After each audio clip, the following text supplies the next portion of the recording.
सुन्दर हरियो गाउँमा जहाँ घामको मधुर किरणले खेतहरू र घरहरूमा चमक फैलाएको थियो, फूलहरू फुलेका थिए र रङ्गहरूको तयारी चलिरहेको थियो। यहाँ बालबालिकाको हाँसो, गाउँलेको उत्साह र होलीको आनन्दको माहौलले पुरै गाउँलाई जीवन्त बनाएको थियो। यही बेला वर्षमा एक पटक आउने त्यो रमाइलो पर्व होली सुरु हुन लागिरहेको थियो।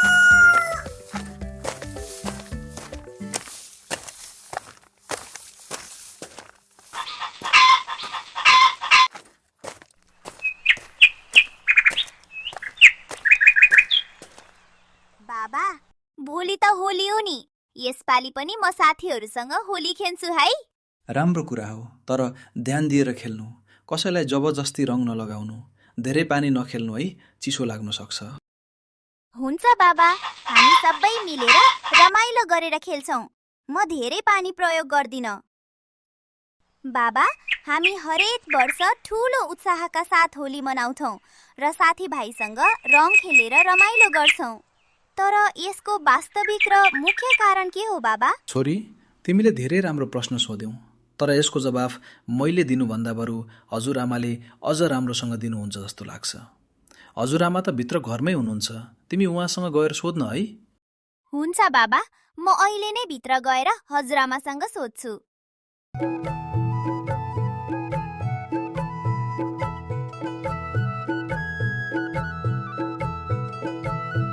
हजुरआमा, म तपाईलाई एउटा महत्त्वपूर्ण प्रश्न सोध्न चाहन्छु। हामी हरेक वर्ष धेरै खुसीका साथ होली मनाउँछौँ र रङ खेल्छौँ। तर हामी होली किन मनाउँछौँ? यसको मुख्य कारण के हो? कृपया मलाई विस्तारमा भन्नुहोस् न। ओहो, मेरी नातिनी त अब ठुली भइछे। यति राम्रो प्रश्न सोध्ने भइछे। ल सुन है, म तिमीलाई अब होलीको कथा सुनाउँछु। धेरै वर्ष अगाडि एक दैत्य राजा थिए, हिरण्यकश्यप। उनी आफूलाई भगवान भन्दा पनि ठूलो ठान्थे। उनले सबैलाई आफूलाई पूजा गर्न आदेश दिएका थिए। धेरै वर्षसम्म कठोर तपस्या गरेर ब्रह्माबाट उनले विशेष वरदान पाएका थिए। उनी न त मानिसले मार्न सक्थे, न जनावरले, न दिनमा मर्न सक्थे, न रातमा, न घरभित्र, न घर बाहिर, न हतियारले, न अस्त्रले। त्यो वरदान पाएपछि उनी झन अहङ्कारी भए।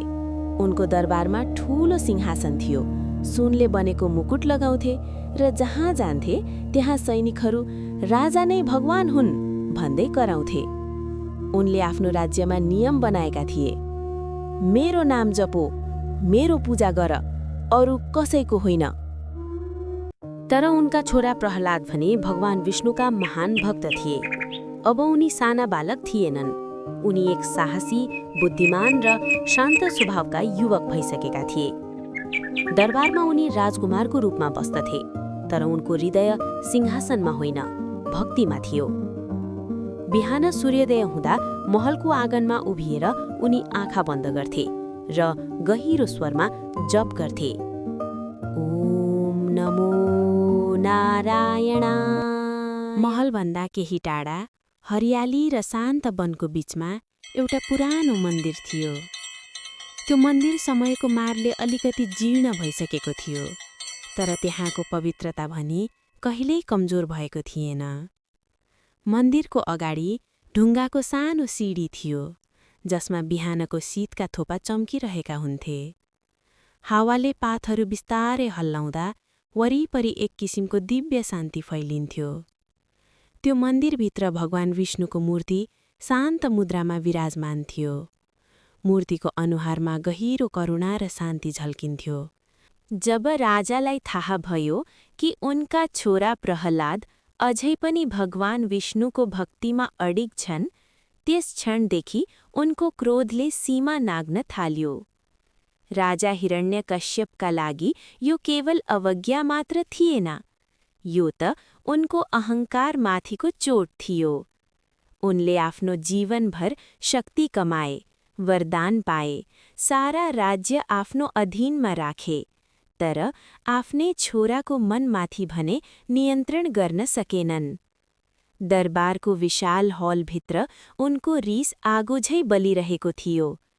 जब प्रहलादले आफ्ना पिताको आदेश मान्न अस्वीकार गरे र भगवान विष्णुप्रति आफ्नो भक्ति छोड्न तयार भएनन्, तब राजा हिरण्यकश्यपको क्रोध नियन्त्रण बाहिर गयो। उनीलाई लाग्यो, यदि आज छोरालाई नरोके भने भोलि सारा राज्यले नै उनको अवज्ञा गर्नेछ। उनको अहंकारले निर्णय गर्यो र उनले तुरुन्त सैनिकहरूलाई आदेश दिए प्रहलादलाई बन्दी बनाउन।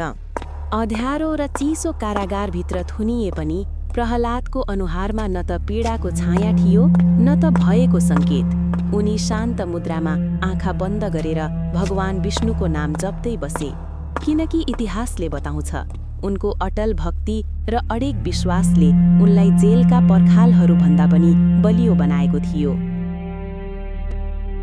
जब राजाले सुने कि कारागारको अँध्यारोभित्र पनि प्रहलाद शान्त र निडर बसेका छन्, उनी छक्क परे।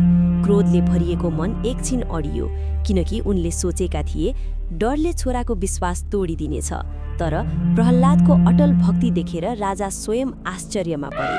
क्रोधले अन्धो बनेका राजाले प्रहलादलाई हात्तीले कुचाउन लगाए, जङ्गलमा एक्लै छोड्न लगाए र अनेक षड्यन्त्र रचे। तर हरेक प्रयास असफल भयो, किनकि उनको अटल भक्ति नै उनको रक्षा बन्यो।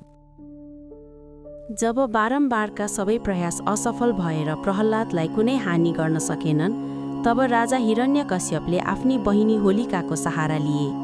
आगोले नजल्ने वरदान पाएकी होलिकासँग मिलेर उनले योजना बनाए। होलिका प्रहलादलाई काखमा राखेर दन्किरहेको आगोमा बस्ने छिन्, जहाँ उनी त सुरक्षित रहने छिन्, तर प्रहलाद जलेर नष्ट हुनेछ। तर इतिहासले बताउँछ घटनाक्रम उल्टियो। अहंकार र छल आगोमै भस्म भए र अटल भक्ति सुरक्षित रह्यो।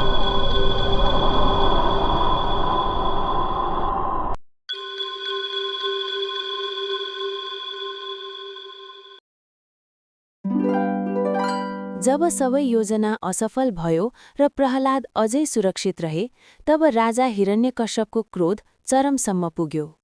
तर भगवान विष्णु नरसिंह अवतारको रूपमा प्रकट भए, आधा सिंह आधा मानव रूप लिएर, र उनले अहंकारी हिरण्यकश्यपलाई परास्त गरेर सत्य र भक्ति विजयी बनाए। यही कारण हो कि हामी होली हरेक वर्ष मनाउँछौं। कथा सकिएपछि जुनो निदाइन्, मन हल्का र आनन्दले भरिएको थियो। भोलिपल्ट बिहान उनी उठिन्, साथीहरूलाई भेटिन् र हर्षोल्लासका साथ रङ्ग खेल्दै होलीको रमाइलो गरिन्।